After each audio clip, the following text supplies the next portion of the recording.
Welcome back to Winter Day 25 and 26 of the Stardew Valley Min-Max and 100% Perfection Guide. Today is the Feast of the Winter Star Festival, which we will be attending later, but first we will complete the Wizard's Curious Substance special order and grind some ghosts for an Ectoplasm. We also have to start preparing more for Year 2, which involves small, miscellaneous tasks. For instance, we'll need to collect a bunch of fiber for Junimo huts and sell all of our Starfruit wine and other items as well. We will also have a lucrative volcano run, mainly just to re-enchant our Hoe to get the reaching ability, which upgrades its area of effect to a 5x5, perfectly covering one iridium sprinkler's worth of tiles. Let's go ahead and get started with the day, where we have just finished putting away all of our items from last time and grabbing anything we need to take with us, and that includes crafting a mountain warp totem, which only requires 1 iron bar, 1 hardwood, and 25 stone, so relatively cheap considering it does save us a decent amount of time when getting to the mines, but mainly it puts us outside of the mines where I could get those 2 crocuses right there, which may come in handy if we need to craft some more winter seeds for the end of this year. But we'll see later, because once we harvest our winter forageables, we may end up getting a whole bunch of more crocuses and need a different component to craft the winter seeds, but we won't worry about that now. It is always good to play it safe and get some more crocuses if it doesn't take long to pick them up like it didn't there. But anyways, we're in the mines and our goal is to get an Ectoplasm, which has a 9.5% chance to be dropped by ghosts, so of course we'll be grinding them on the frozen floors here. I did also craft a monster musk, which only requires 30 bat wings and 30 slime, so that's relatively cheap considering it does drastically increase the enemy spawn rate on all of the floors. And we do come across another ghost here, so let's see if we can get lucky and get it. Of course, the ghosts are kind of annoying to slay because they always get knocked back so far, but we do manage to slay this one pretty quickly and get an Ectoplasm from it after only 2 ghosts, which is very, very lucky. But also, I ensured that we would get it within a reasonable amount of time because I probably restarted this day if I came to the mines early and then spent way too many hours trying to grind the Ectoplasm. I would just restart the day. So that's why we're doing this in the morning here rather than doing it later in the day, because if we did it later in the day and just got no luck with getting an Ectoplasm, it would really hurt and waste a whole bunch of real life time to restart the day, because we would have to repeat everything we did in the beginning of the day before we started grinding for the Ectoplasm. So that's why it's definitely good to get an early start to it, similar to what we did for the prismatic jelly for that quest. It's pretty much the same thing here. We have obtained the Ectoplasm, which is our goal and the reason we came to the mines in the first place, but we will spend a little bit of more time here, just because I estimated we could be in the mines here until 9 a.m. and then still have enough time to complete all of our other tasks on the farm and anything else we need to take care of before heading to the Feast of the Winter Star Festival, which does start at 9 a.m. I believe, but we don't have to arrive there until 2 p.m. So we will aim for about 1:40 to 1:50 p.m. because I do think you can get locked out of it if you try to do it once the clock hits 2 p.m. So you do need to enter when the clock still says 1:50. So we do want to be careful about that. Better to be safe than have to restart the entire day. But it is coming close to 9 a.m. now, and we do have a whole bunch of other tasks to take care of, so we will just end on this floor right here with a bunch of dust sprites, and we did get about 53 coal overall from just grinding right there, so that's not too bad for the amount of time we spent in the mines there. But we will now warp to the desert, and since today is Thursday, that means we can pick up a magic rock candy, so of course we will do that today. And we will also get a artifact trove and a couple spicy eel with our 2 rubies to our name. And unfortunately, we are getting a bit low on spicy eel, so I do need to get some more rubies. So hopefully, once Year 2 comes around, we'll do some more Skull Cavern dives and get some rubies doing that, and then can get some more spicy eels. But we might have to rely on some crab cakes as well for the extra speed bonus from food for a little bit if we do get very low on the spicy eel.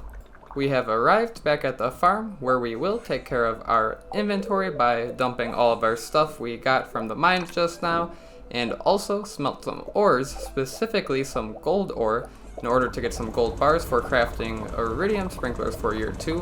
Hopefully we will have enough gold for that, because we are pretty low, and if needed we can transmute some of our iron into gold. We will also craft some stone walkway floors to complete our paths we've got going around, then skip over organizing our whole inventory, and then grab some mushrooms from the mushroom cave, then pet our animals real quick. I'll also collect some animal products to put in our chest to start processing some more of those. Also, if I need any animal products as gifts, like the void eggs. Since there is still a bit of time before we need to get to the festival, I will go ahead and place down the stone walkway floors, which I just crafted.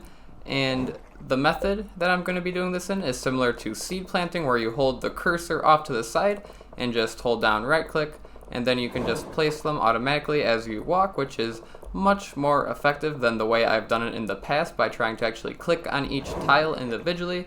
So unfortunately I kind of did a bad job right there and placed one floor in a incorrect place, and now there's a gap right there because I did craft the perfect amount needed, but we'll deal with that later. For now I do want to get going because there are a few things I want to take care of before we head to the festival. So we will head down to the Cindersap forest, pick up any forageables along the way, and we'll be heading to the beach using the new shortcut right here, which is a bit strange of a shortcut because we're above the river and now we're by the ocean, and it just doesn't really make sense with the geography of the map and the town, but oh well, it's a nice convenient shortcut and we get right by our crab pots right here. Unfortunately, we don't get a crab or a lobster since we do need both still for the collect every fish perfection goal, but that's okay. We'll now be heading towards the sewers to collect some fiber for our Junimo huts for year 2. You might notice I am taking the far entrance rather than the town one, and of course that's just because the town one is blocked off right now since the festival is going on, and if we entered town we'd enter the festival and cannot get into the sewers. And of course when the festival doesn't start before 9 a.m. the town is just closed off, so this is the only way to access the sewers right now. And also it worked out pretty well because we're able to get some crocus forageables along the way. So we will now head into the mutant Bug Lair, and with our haymaker sword we should be able to slice the fiber up, the fiber nodes here, for lots of fiber. We aren't really interested in slaying the bugs, but I still will anyway since they're along the way. And what I should have done there is equip the Savage Ring so I get the speed boost and can traverse the Bug Lair a little bit quicker. However, I probably don't want the Napalm Ring on when slaying the bugs near the fiber, because then the explosion from the Napalm Ring might blow up the fiber nodes, and I won't get as much fiber as I would if I sliced it with my sword, like for example right there.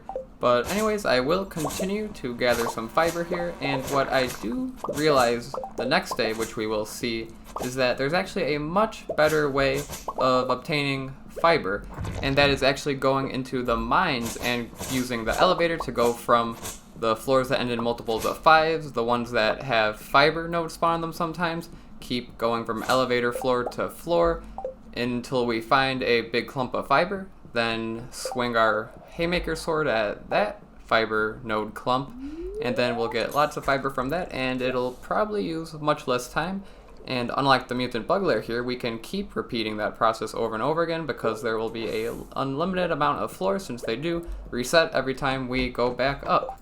Anyways, we have now entered the Feast of the Winter Star, and you did notice that for a second there I tried to fish in the sewers there, but all we would catch is some junk or a carp, so it's probably not even worth my real life time to do that, so I just ended up going straight up. And what we will do here is check the shop real quick, and as you can see it is only decorative items, so there's no reason to have any money to buy any of that stuff unless you really want any of that.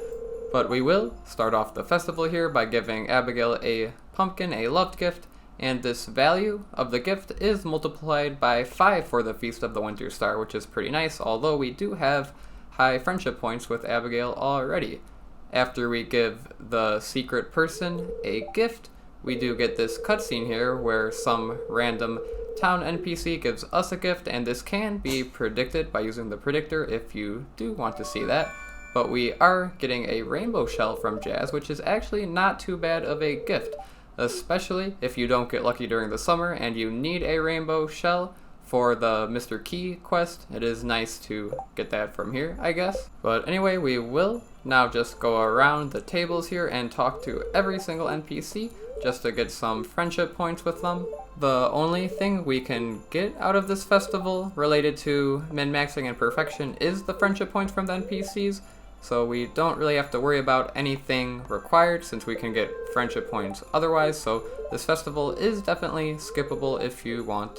I will go ahead and skip over talking to everybody, and then we will leave the festival and arrive back at the farm at 10 p.m. We do still have a good 4 hours left in the day, so I will try to make the most of them. We will take care of anything else we can on the farm, like smelting some ores, organizing our inventory, and we will do a quick trip around to dig up any artifact spots, take care of this fish pond request. It needed 3 refined quartz, so I'll go ahead and fulfill that. Then we will dig up some more artifact spots, and mainly I just wanted to take this trip around the farm to dig up that one stone path that I had misplaced over there, and so we can also move it over here where it should be to finally complete that path and then not have to worry about it later. Then I'll cut down these mahogany trees here just to get them out of the way. Then we'll cycle these coffee kegs and skip over another organization, and then cycle these furnaces one last time since we do have the coal for it, although I am running out of coal now, so we will be heading to the mines for the last 2 hours to grind for some coal. But very soon, on day 27, we'll have a bunch of money, and I will be spending a good chunk of that money on coal, so we shouldn't have to worry about grinding for coal ever again. And when we do have extra time, we can focus more on getting ores, because especially with iridium ore, skull cavern dives, that'll be our good money maker other than the starfruit wine, of course. I will be using the typical elevator strategy, going from floor to floor until I see a bunch of dust sprites. Then I will go ahead and grind them up real quick with my hammer, and then we'll skip over that till the end of the day where we are about to pass out. I am going to quickly see if I can give the dwarf a gift because I forgot to give that. So we do have a single Omni Geode, and it's 150 though, so I'm likely going to pass out, and yep, not even close making it to him, but that's okay. We pass out and move on to winter day 26. We will be getting to Ginger Island pretty early today because we'll have a volcano run on a super luck day in order to get some more cinder shards, because I want to re-enchant my hoe to get the reaching enchantment this time. But first we do need to take care of some farm chores here, and most importantly, we are going to sell a whole bunch of our items. And to start off, I grabbed a good amount of our fruit tree fruits we had stored up. I will be selling all of those. I did leave a few of each just in case I needed any for any crafting or cooking or gifting or anything like that. But we will head inside the greenhouse and harvest more fruit trees. Those will just be sold. Harvest our ancient fruit. The ancient fruit, of course, is very important to get more ancient seeds. And then we also have the strawberry and coffee ready, so we might as well harvest those as well. I also grabbed my starfruit wine, of course, but we'll start off by throwing the fruit tree fruit in there. And then we also have some random goods as well, like the super cucumber row and the coffee. But mainly, the starfruit wine is going to be our big moneymaker. We have a nice 491 starfruit wine currently, and they're worth $31.50 a piece with the artisan sell bonus. So selling just the starfruit wine alone will get us about 1.5 million G, which is not too bad. And then in combination with all of the other things we are selling, we should be able to get around 2 million G. I will be skipping over most of the footage where I'm just going through the chests and grabbing stuff, but I will make sure to show everything that I do place in the shipping bin. Real quick, we will craft a monster musk that we will use at the volcano to try to grind some magma spirits. but I do have a whole bunch of artisan goods that I will be selling, just because we have that artisan sell bonus, and then we will go back to the crop grow bonus after winter. But we will also sell some other miscellaneous things, like all of our geode gems here, except for that ocean stone. I do want to save that because I do know that sometimes it can come up as a quest for the fish pond quests. But we will go ahead and sell those minerals and save that ocean stone, then go into our fall crops chest. We do have quite a few variety of fall crops. I will just go ahead and sell the silver quality of all of them, just because we will be needing to ship at least one of everything for a perfection goal of shipping everything. And we do have a good amount of all the crops, so I don't really think I need to hold on to all of them, so I will go ahead and sell those, save the regular qualities for cooking if I want, and then the gold qualities for gifting if I want. It's good to just have, I suppose, but we will also grab some summer crops, again with the silver qualities, although the ones I don't have a lot of, I'm just going to sell one of just for the ship everything and then save the rest. And then the spring crops, we really don't have many spring crops, and spring was mainly focused on the min-maxing, not growing everything for the perfection, but that's okay. We will go ahead and also sell our artifact trove goods like the golden pumpkin, pearl, and treasure chest, and also I sold 25 prismatic shards, which is a decent chunk of money right there. And after that, we are pretty much ready to go. I did grab some cinder shards just in case I needed any more. We only have 10 right now, and I do need to enchant my hoe twice to get the reaching bonus enchantment, so we do need a total of 40 cinder shards, but that should not be much of a problem. We do come to Clint because it is his birthday, so we'll give him a topaz. We are at 9 out of 10 hearts with him, so that should definitely put us at 10 hearts. But first we will open a couple geodes and then an artifact trove for a pearl, and then give him his birthday gift, and we will check, and we should definitely be at 10 hearts. We sure enough are. And before we head to the beach to go to Ginger Island, we do need 1000 G, so I will sell that tiger's eye, and then the next 500 I do have from a quest reward, so we will be good there. But on the way to Willie's boat, we will go ahead and cycle our crab pots. Still no luck with the lobster or the crab, but that's okay. We really have no control over that, except I could always buy or craft more crab pots, but I don't really want to do that because we will eventually get what we want. I will give Willie a sea cucumber before leaving and also claim that quest reward money, which was from a quest from Robin. And then we will dig up an artifact spot and then head to the island farm where we'll organize our stuff and then head on over to the golden walnut room so we can purchase some upgrades with our newly earned key gems. We did get 50 from the Danger in the Deep quest, putting us at a total of 73. I will first buy an enricher, just because this will help us place fertilizer a bit faster, and also the recipes for hyper speed grow and deluxe fertilizer, which we may end up using. I'm not really too sure yet. I just felt like we will eventually need the recipes to craft everything, so they are a safe bet. And then I also chose the enricher over the recipe for the heavy tapper, just because we already have a bunch of tappers and probably don't need to upgrade to the heavy tappers right now, since they do cost a radioactive bar, and we might want to use our radioactive ore for hyper speed grow. But with the enricher, we can just place one on the sprinkler and then plant the seeds around it and then pick up the enricher and move it to the next one. So we only need one, but of course they came in a pack of 4, so we have 4 right now. We have made it to the volcano, and we will start off by slaying these lava lurkers right here to try to get some dragon's teeth, so we will see if we get lucky, and we do get lucky there with a dragon tooth. We'll see if this one has the same luck, and it does.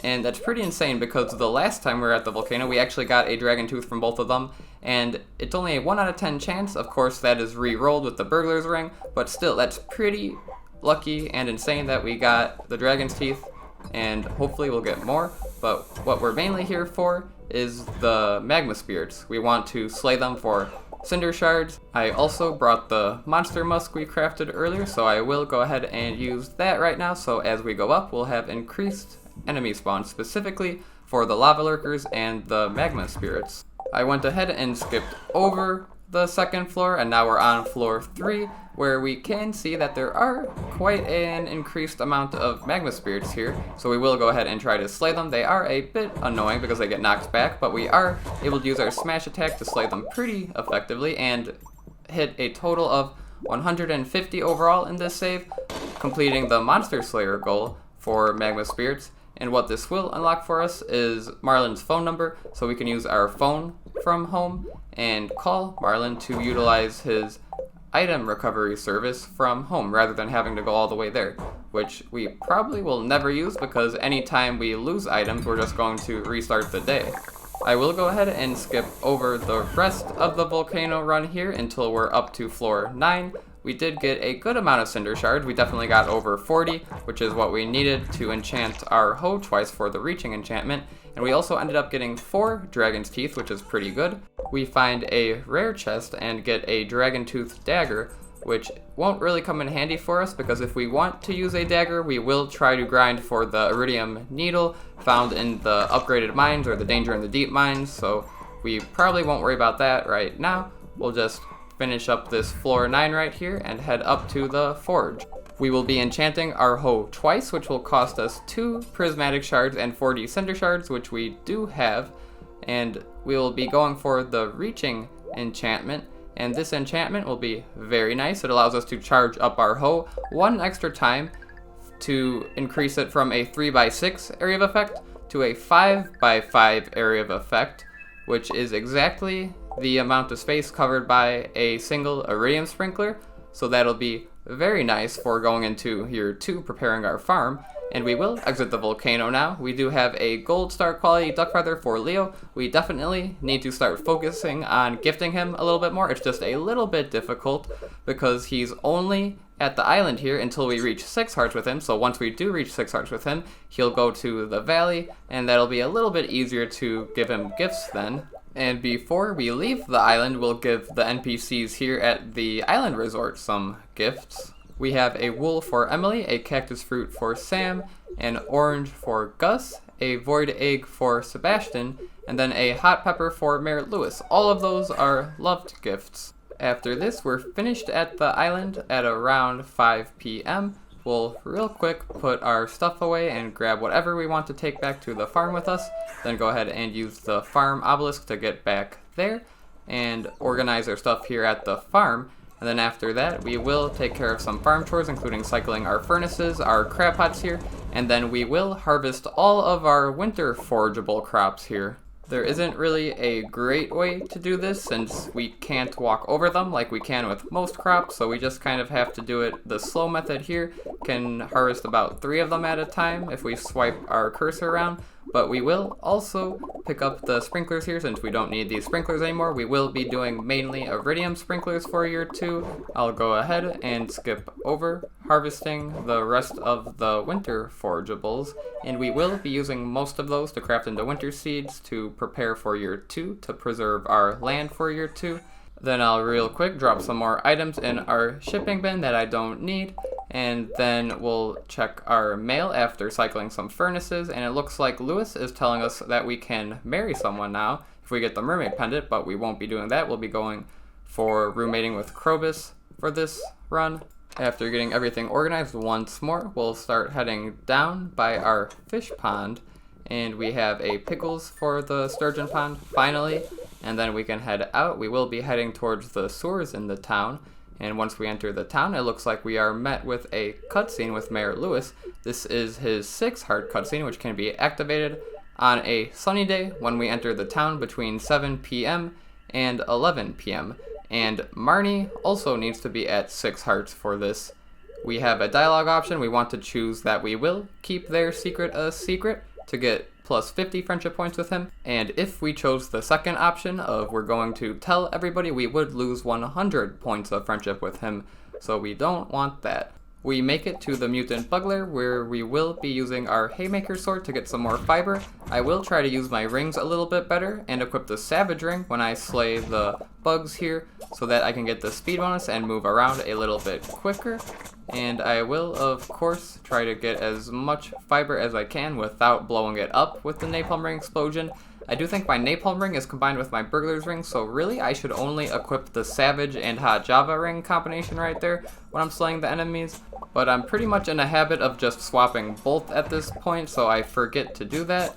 And I finish getting all the fiber here, and then we can warp over to the mountains because we will be heading to the mines in order to get some more fiber. This will be the better fiber collecting method, which we'll see shortly, but first we are met with a cutscene, and this is Abigail's 10 heart cutscene, which can be activated between 5 p.m. and midnight when entering the mines here. We can also activate it if we entered the quarry mine, interestingly, since it is a shared map right here, but we do want to choose Are You Okay for the dialogue option, because that's plus 40 friendship points. What happened is only 20 friendship points, and then we will be met with another dialogue option, and saying I get scared too will get us 40 friendship points. You're safe with me would get us 20 friendship points, and of course we don't want to say you're crying like a little baby because that would lose us 50 friendship points. Something interesting about this cutscene is after we view it, if we go to the mines on a rainy day and go to floor 20, we can actually see Abigail there, which I did not know, so maybe we'll try to do that on a later day when it is raining. We'll now start farming some fiber in the mines here, and as you can see, the best strategy here is just going from the floors with multiples of 5 that can have fiber. I find the best floors are 15, 25, 85, and 95. They usually seem to have a good amount of fiber on them, so we will go back and forth between those floors until we find a nice clump of fiber nodes, and then we'll go ahead and use our haymaker sword to get lots of fiber and just keep repeating this process until the end of the day.